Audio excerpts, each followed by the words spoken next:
think that most of us, if we had all power, would actually be willing to give people a choice? Or would we say, well, we know what's good and you're going to do it?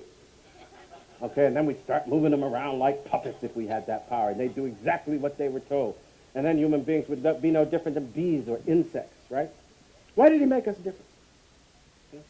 I think he made us different. It's right there in the Genesis account, because it says there that he was determined that we should be made in the image and likeness of God.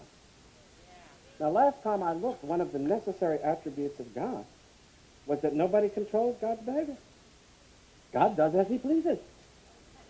That's one of the things about being God. God kind of pretty much does what he feels like doing today. I think I'll make the heavens and the earth today. Yeah, that looks good to me. And he does it. That's the kind of thing that happens with God. Well, if you're somebody and there's nobody in any sense at all who can control or determine your being and action, we would call you what? What are you? Free. You're free. God is free, y'all. One of the essential attributes of God is his freedom. He does as he pleases. And it is what makes the gift of life and creation so wondrous, because it is a gift stamped with the absolute reality of God's love. He didn't do it because he had to. He only did it because he loved to see it done. You see? And that means that right there, at the heart of that biblical understanding, there is the understanding that if God's going to make us in the image and likeness, now we're not going to be God any more than that image in a mirror is us, right? But there's going to be a certain amount that mirror can show you that's going to be just like us. The eyes, the nose, other things that can appear will be just like. Now there will be things that can't appear. You know, that mirror is not going to be able, when you look into that mirror, can it capture your heart, your conscience, your spirit? No, it can't. But all the outward appearances it can capture. So when God said he wanted to make us in his image and likeness, do you think he intended to leave the freedom part out? We don't have his freedom. We never will. But we have something like it. And it's reflected not only in the way we are, but in the way he treats us, according to the Bible. When are we Americans going to understand and remember this? That by his providence, we have been entrusted as a people with working out his will for human liberty in the context of his will for justice that accords with right as he has determined it. This is our vocation as a people, so that all humanity can understand that in justice we do not have to be enslaved, we do not have to be subjected, but that human communities founded upon the justice that God intends can be composed of free and equal human beings respected in the dignity of that liberty that God intended for them.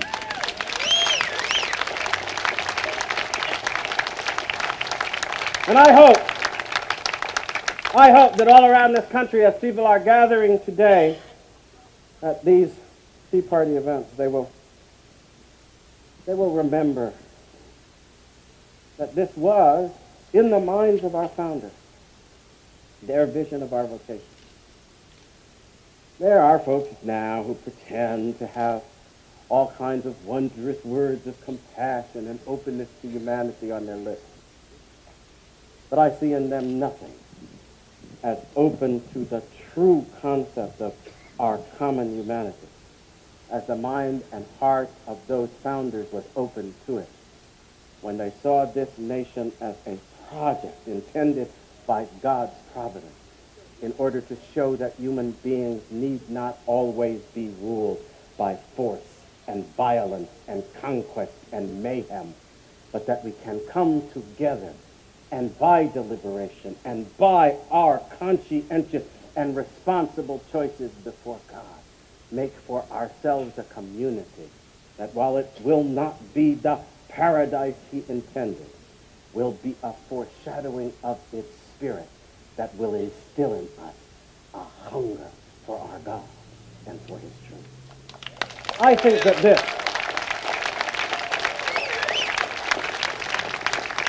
I think that this ought still to be, can still be, our vocation. But only if we are willing to see that connection between our liberty and our faith, between our freedom and our responsibility, between our choices and our responsibility to the whole community for the effect that those choices will have not only on us, but on future generations, not only here, but throughout the world and throughout the experience of humanity. We are, in that sense, stewards of a great hope, not an empty word of hope spoken without meaning by someone who promises everything in order to have the power to take it away. No. No, but a word of hope represented by the will of our Father God, spoken in the way he fashioned our very nature as human beings, in what he put in us as a thirst for justice, as a courage to defend righteousness, as an impatience with the indignity and humiliation of subjection and abuse, as also, though, an understanding that whatever vain ambition may desire, there is no greater fulfillment of the contentment of our humanity than to live in a just nation, under just laws, in which we strive in our families and communities to walk humbly in the love of our God. This may not be the world-shaking ambition of all those who pretend to be our focus of glamour today, but I think it is the decent ambition that has made of us the greatest nation the world has ever known. It was not because of our will and wherewithal. It was rather because of all of those, sometimes a very small minority, sometimes a growing one, that were willing to stand forward in leadership in order to act on that faith which leads us to trust in the promise of God that is made in our nature. A promise of equality, a promise of justice, a promise of liberty for all. Are we still that people? In the days and weeks ahead, we shall have to determine upon the answer. It cannot be given with our lips. It cannot even be given with our applause. It cannot even be given with our gathering. It must be given with our work. It must be given with our commitment to the true vocation of our citizenship. We must fashion the leaders. We must lift up the hopes. We must be the source of the strength that will recreate the vision of liberty that is America. It will not be given to us by others. It will not be produced for us by leaders.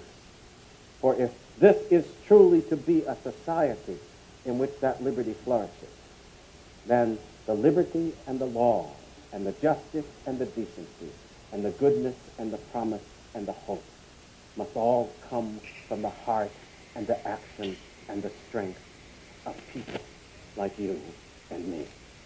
We must do what had to be done when they carved hope from the wilderness.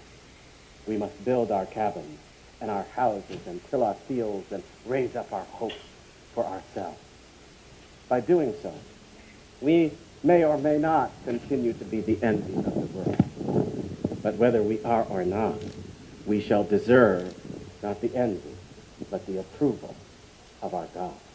And in the end, this is all that's needed, and it will be enough to fulfill our responsibility now in this generation to all those generations to come, that they too will have the opportunity to choose amongst the things that he has set before us and know in their hearts the righteous dignity of choosing rightly to act according to his will.